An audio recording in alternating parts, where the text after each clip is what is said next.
Halo Sobat PPATK, jumpa lagi di Jumatan, Jumpa PPATK Pekanan. Bersama saya M. Natsir Kongah dan sudah hadir Sobat PPATK, Bapak Karania Dharma Saputra. Beliau Presiden OVO dan juga co-founder dari Bareksa. Banyak sekali nih pengalaman dan jam terbang dari Pak Karania, tapi saya panggil Mas Karania saja ya, biar lebih dong. Biar awet muda kita bisa lebih familiar ya. Namanya juga sudah familiar nih, Mas Karania. Beliau punya keahlian di multimedia journalism, public policy research ya, dan banyak sekali menulis ya. Dan publikasi beliau ada terkait dengan di balik korupsi yayasan pemerintah dan juga media dan folklore korupsi. Sobat PPATK, Mas Karania ini S1-nya di Universitas Gadjah Mada, sarjana ilmu politik, kemudian The George Washington University tahun 2004 sampai 2006.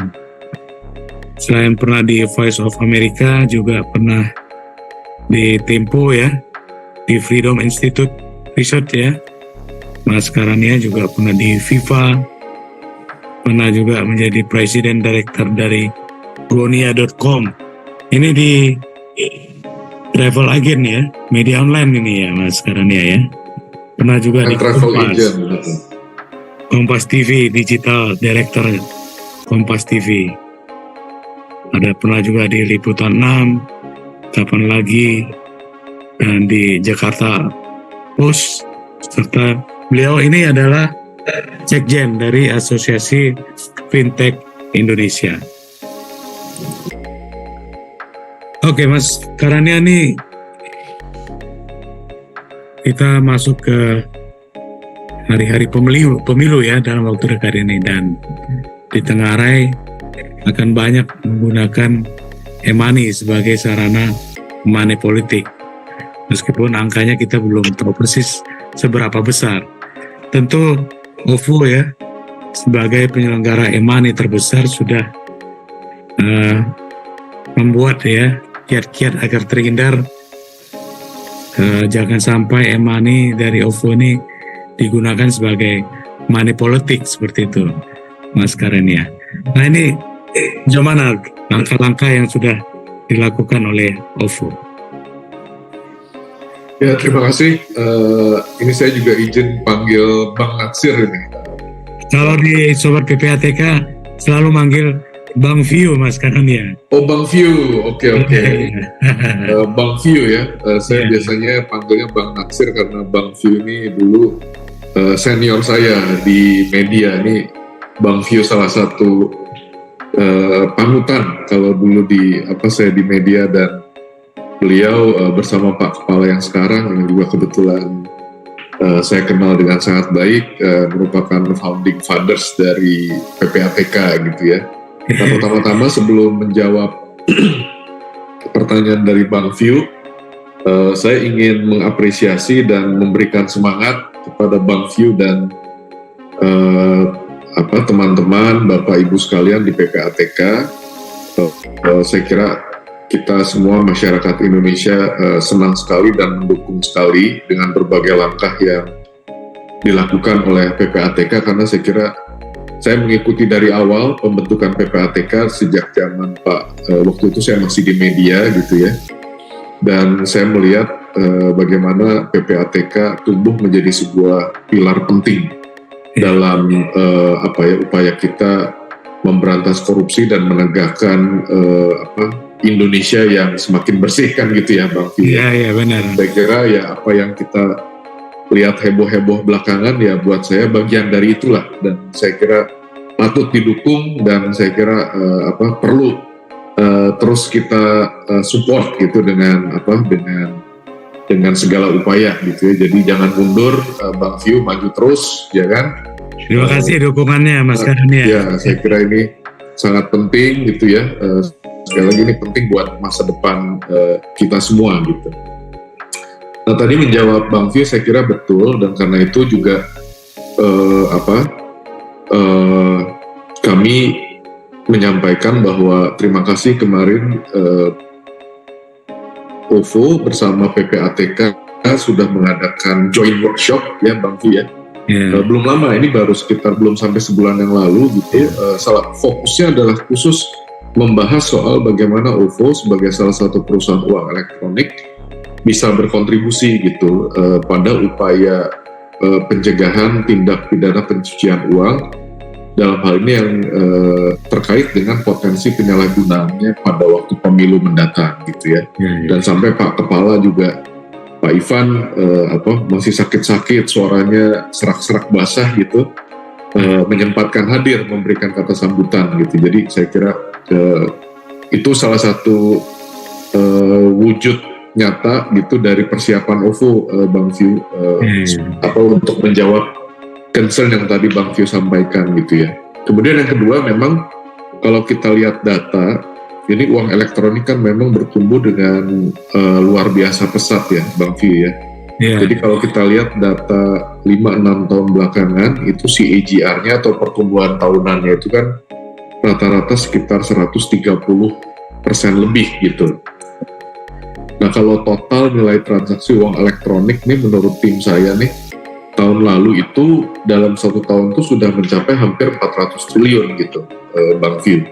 Jadi ya atau ininya total ya? Nilai transaksi dengan menggunakan uang elektronik itu tahun 2022 saja itu sudah mencapai hampir 400 triliun, 399,6 triliun itu angka persisnya.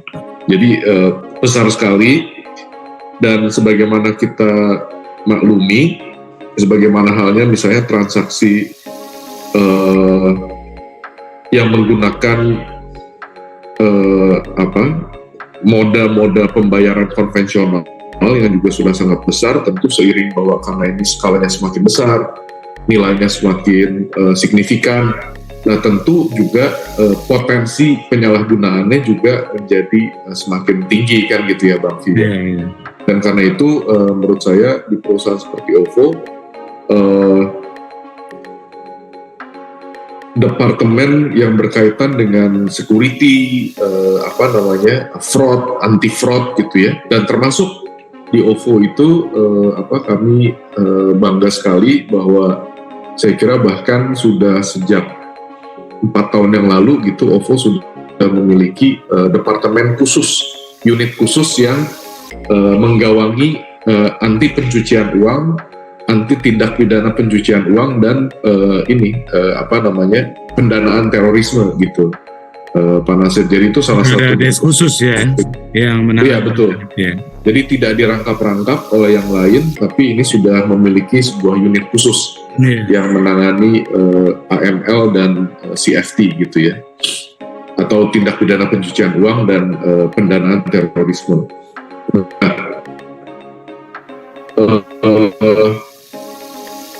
Lalu apa yang sudah dilakukan gitu? Jadi pertama itu tadi saya kira terima kasih kemarin kamu sudah melakukan joint workshop dengan PPATK.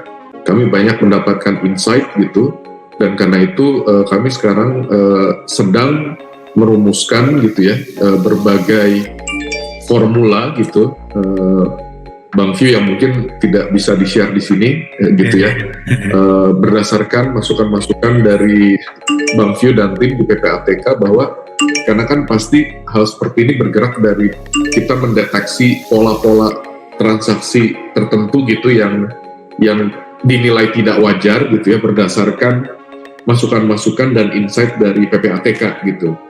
Dan kemarin juga alhamdulillah surat kami sudah direspons oleh KPU, Bang View, sehingga kemarin KPU juga sudah mengadakan workshop, bukan hanya mengundang OVO tapi juga mengundang teman-teman dari uang elektronik yang lain gitu.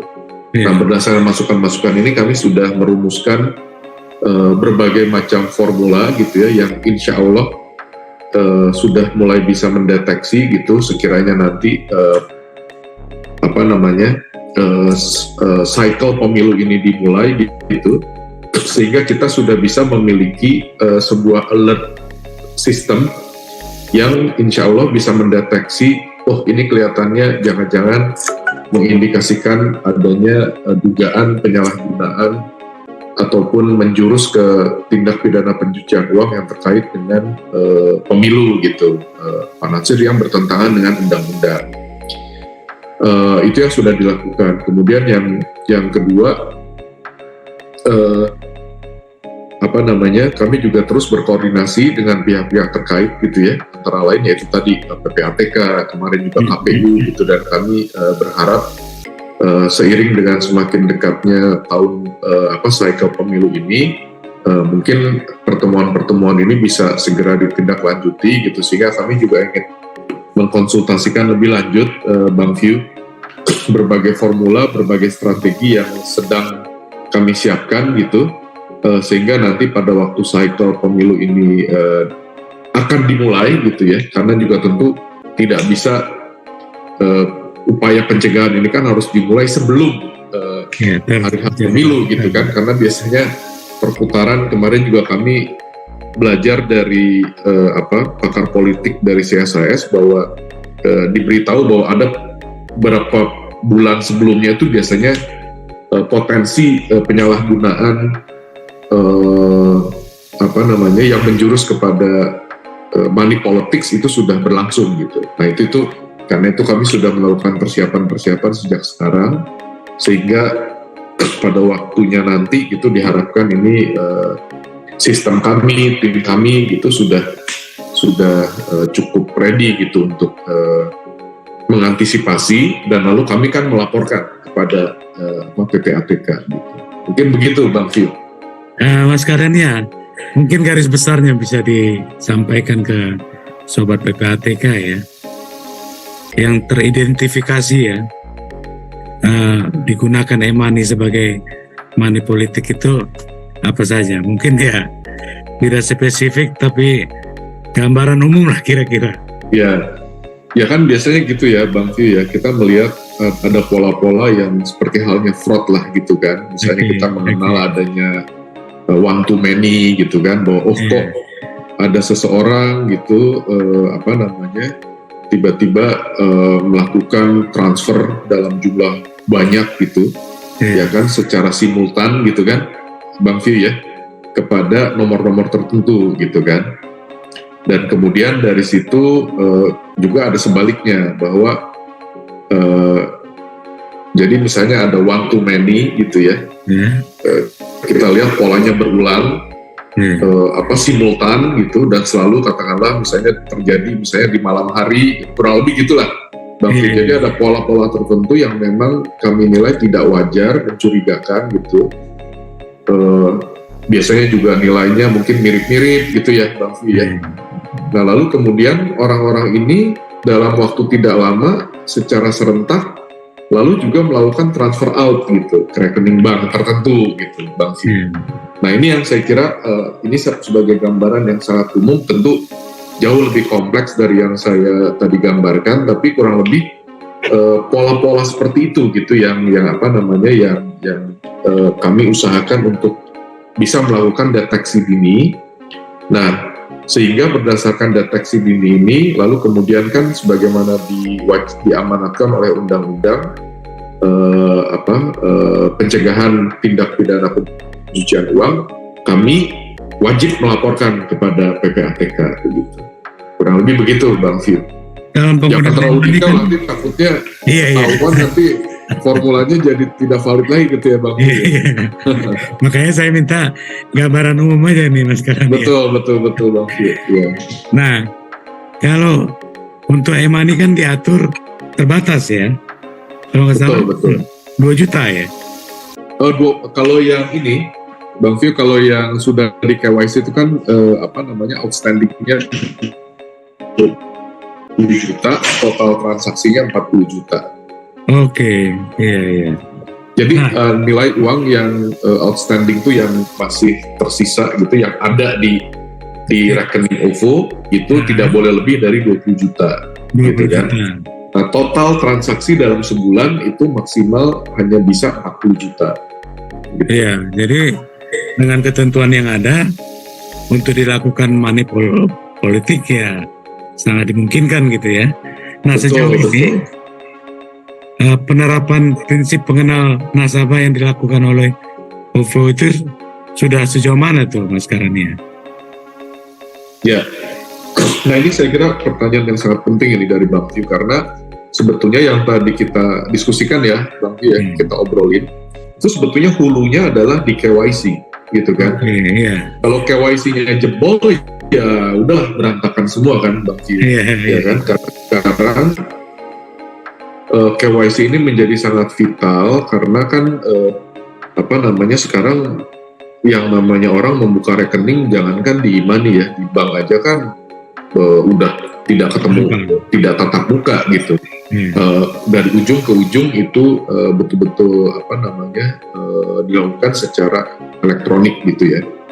Nah di sini memang ada banyak sekali modus, ada banyak sekali ancaman dan tantangan bahwa memang KYC ini di abuse sedemikian rupa sehingga ini dipalsukan gitu.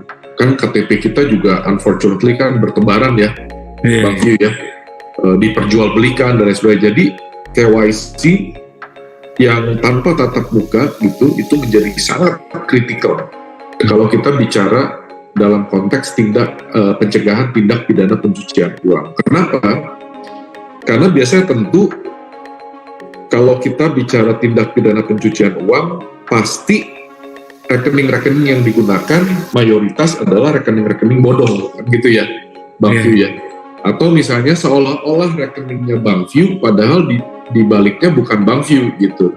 KTP-nya Bang View dipalsuin gitu kan, terus KYC-nya dipalsukan gitu. Nah ini yang menjadi sangat penting gitu. Jadi pertama-tama kalau kita mau melakukan upaya pencegahan tindak pidana pencucian uang, memang itu harus dimulai dari KYC. Itu yang pertama.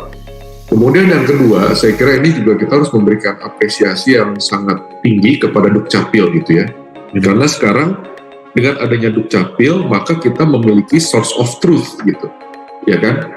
Supaya bahwa misalnya, kalau ada orang gitu memasukkan nomor NIK gitu ya, Bang View ya. Nah, saya kan harus cek ini nomor NIK-nya ini, katanya NIK ini NIK XXX gitu. Namanya Bang Natsir Kongah gitu. AKA atau alias Bang View gitu kan. Nah, itu kan apa benar ini NIK XXX ini adalah atas nama Natsir Kongah alias Bang View gitu kan. Kan bisa aja ternyata Karania Dharma Saputra kan gitu. Orang nggak ketemu muka kok gitu kan. Nah karena itulah lalu sekarang dengan adanya Dukcapil, dengan teknologi kita melakukan integrasi. Perusahaan seperti OVO begitu misalnya menerima ada orang daftar dengan NIK misalnya 123456778 gitu, atas nama Bang Natsir Kongah alias Bang View gitu kan. Lalu kami melakukan pengecekan ke Dukcapil secara elektronik almost real time untuk mengecek bener nggak NIK 123456789 ini itu adalah atas nama M. Natsir Kongah gitu. Jangan-jangan ternyata setelah dicek dia Permatasari kan gitu. Itu bisa kejadian itu gitu. Nah, itu yang jadi validasi pertama. Lalu validasi kedua juga kita sudah semakin canggih ya. Jadi karena tadi data KTP kita unfortunately bertebaran, diperjualbelikan. Sekarang Dukcapil juga menyediakan, jadi yang diverifikasi bukan hanya data-data tekstual gitu, Bang View, tapi juga data biometrik. Jadi kan semakin sulit ya dipalsukan gitu. Data biometrik itu apa itu? Nah, data biometrik yang sekarang digunakan itu data wajah, Bang View. Kan biometrik macam-macam ya, ada wajah, ada sidik jari, ada suara gitu kan. Nah dalam hal ini yang digunakan sekarang adalah data wajah gitu. Nah jadi kan biasanya orang harus upload KTP-nya gitu kan, lalu selfie gitu kan. Oh selfie-nya bener nih Bang View gitu kan. Tapi beneran nggak ini Bang View gitu kan? Orang kita nggak ketemu muka. Nah tadi namanya NIK-nya udah match. Oh bener nih ini bukannya Diah Permatasari, tapi M. Natsir Qongah gitu. Nah, untuk lebih memastikan lagi, itu kita melakukan verifikasi biometrics, Bang View. Fotonya kita cocokkan gitu kan, Bang View ini diminta untuk melakukan selfie gitu ya. Lalu untuk memastikan benar nggak sih NIK 123456789 ini atas nama Natsir Qongah, mukanya memang mukanya Natsir Qongah gitu, jangan mukanya Dian Permatasari gitu kan, serem kita gitu. Nah, lalu dicek lagi lah ke Dukcapil. Dukcapil kan memiliki database wajahnya Pak Natsir Qongah yang ganteng ini gitu. Oh kalau match, oh benar-benar nih Natsir Qongah yang sama gantengnya gitu. Nah, jadi kita yakinlah bahwa ini memang betul-betul Pak Natsir Qongah gitu, bukannya Ibu Diah Permatasari gitu kan. Nah itu Bang View. Nah sekarang yang ingin saya tekankan, teknologi yang dieksploitasi gitu ya untuk mengakali, untuk memalsukan ini sudah sedemikian canggih. Nah karena itu kemarin kami di OVO mengadakan studi dan kemudian kami sudah menyampaikan studi ini ke berbagai lembaga ya, ke Bank Indonesia, ke OJK, termasuk juga saya kira ke PPATK itu, Bang View. Kami merekomendasikan dua hal. Jadi yang pertama, saya kira sudah saatnya regulator dan pemerintah menerapkan sebuah standar KYC yang cukup tinggi. Nah kenapa? Itu tadi, ada begitu banyak modus, ada begitu banyak teknologi yang sekarang bertebaran dan sudah dimanfaatkan untuk memalsukan dan memanipulasi KYC ini. Sehingga KTP-nya KTP Bang Natsir, tapi di belakangnya bisa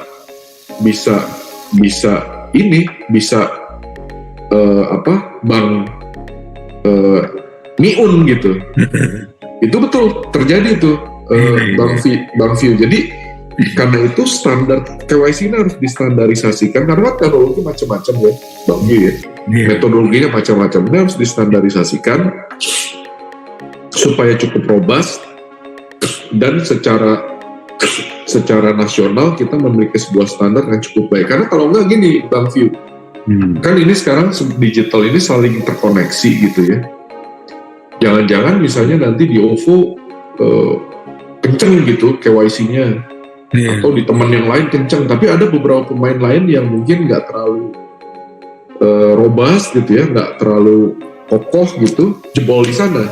Nah akhirnya kan ini akan menimbulkan masalah gitu. Nah lalu yang kedua, sebetulnya yang harus kita improve, yang harus kita enhance bukan hanya standar KYC-nya, standar e-KYC-nya, tetapi juga standar security-nya gitu, Bang View. Nah kenapa standar security menjadi penting? Karena sekarang contoh gini ya, untuk memastikan bahwa yang melakukan KYC, yang melakukan onboarding, yang melakukan registration itu adalah Pak Natsir Qongah ini, lalu kan Pak Natsir diminta melakukan selfie. Gitu kan? Selfie itu nggak boleh upload dari image gallery gitu kan? Karena apa? Tujuannya supaya ya kalau image dari gallery kan saya bisa aja pakai, saya nemu fotonya Pak Natsir kan di media, di mana kan sekarang lagi jadi bintang film ini, ya kan? Buka Pak Natsir ada di Kompas, ada di Detik, dia gampang saya dapetin fotonya Pak Natsir gitu kan? Saya tinggal Google dapat fotonya Pak Natsir, kemudian saya upload dari galeri, seolah-olah ini selfie-nya Pak Natsir. Karena itu biasanya direstriksi tuh, tidak boleh mengupload dari image gallery. Jadi harus betul-betul selfie gitu. Nah tapi sekarang ada banyak menurut research OVO, dan ini sudah diterapkan di OVO, banyak tuh Pak Natsir yang kita kenal sebagai malicious software atau application. Jadi banyak aplikasi-aplikasi atau software-software berbahaya yang memang dikirimkan atau diinstal secara sengaja untuk membypass atau membuat mengkontaminasi device kita gitu ya, perangkat mobile kita, sehingga berbagai security measures yang sudah ada di device kita itu menjadi dikompromikan. Atau security measures yang sudah diterapkan, misalnya OVO tuh nggak boleh tuh kalau misalnya sobat PPATK mau jadi OVO user, itu nggak boleh tuh upload dari image gallery gitu kan, jadi harus beneran selfie. Nah tapi dulu kita menemukan, ternyata ini bisa di bypass karena banyak device yang sudah dikontaminasi oleh malicious software itu. Nah karena itu sekarang OVO menerapkan tuh, ada security-nya kita perketat, sehingga kalau ada malicious software itu nggak bisa lanjut tuh registrasi di OVO gitu, Bang View. Nah ini yang saya kira upaya-upaya seperti ini yang sangat vital gitu ya, sangat strategis untuk ujungnya itu tadi mencegah tindak pidana pencucian uang, mencegah fraud, dan ujungnya nanti ini kan diharapkan juga kita bisa membantu memerangi money politics gitu menggunakan uang elektronik gitu. Itu Bang View. Cukup menarik nih ya Mas Karania, rekomendasi ataupun yang disampaikan agar pemerintah untuk lebih kuat lagi ya dalam menentukan standar KYC dan security dari penyelenggaraan e-money yang ada. Nah, kalau rekomendasi kepada sesama ya pemain ya e-money, di mana Mas Karania ini sebagai sekjen dari Asosiasi Fintech Indonesia, masukannya apa nih kira-kira kepada sesama pelaku ya e-money agar terhindar dari pencucian uang dan money politik?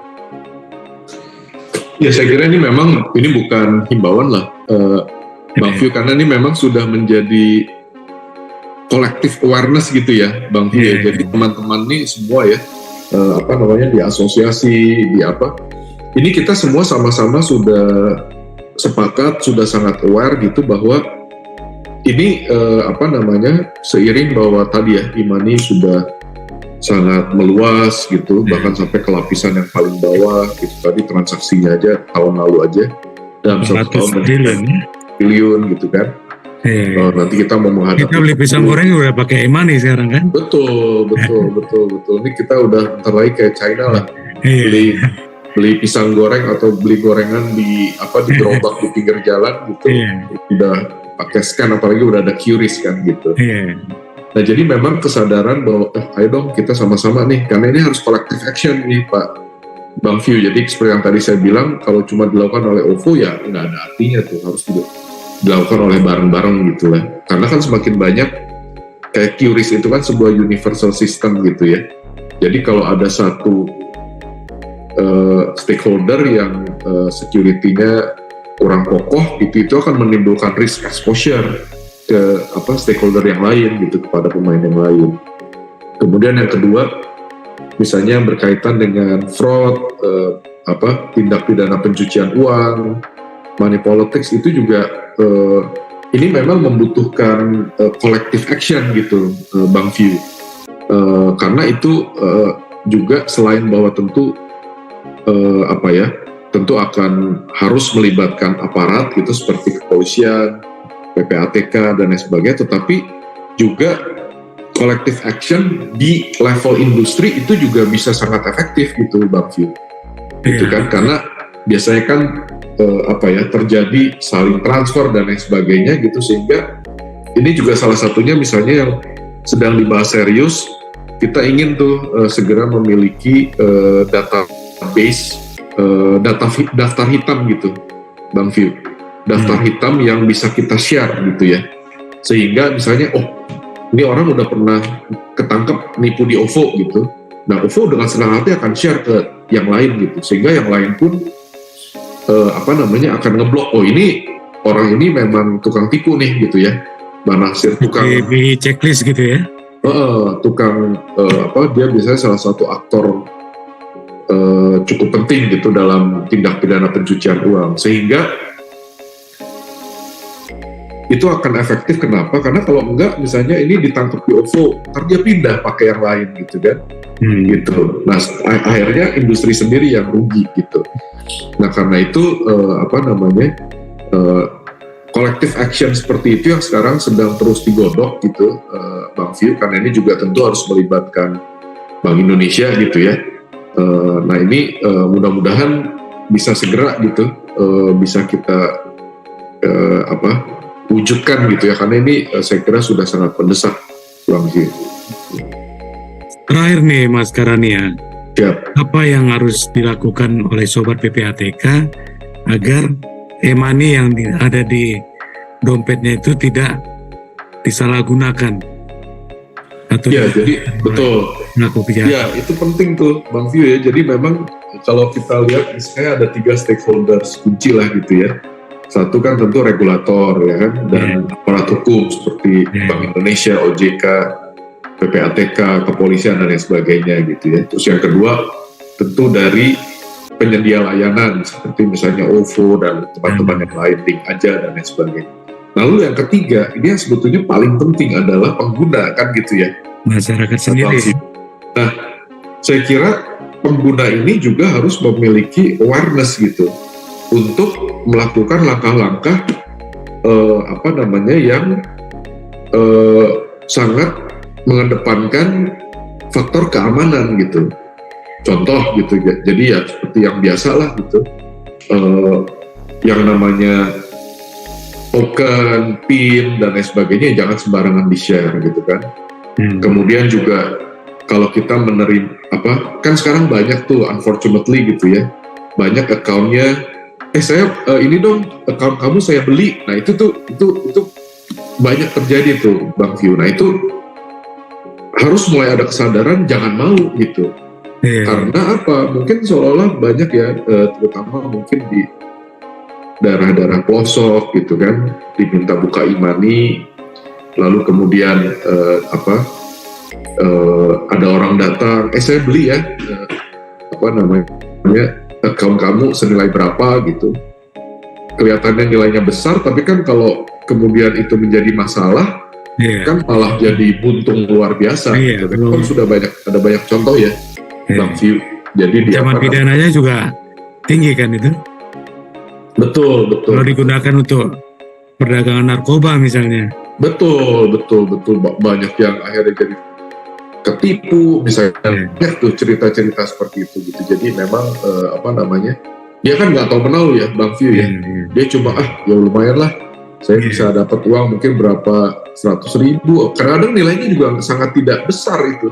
Tapi digunakan untuk tindak kriminal serius gitu, yang ujung-ujungnya bisa penjara sekian tahun gitu kan. Nah itu kan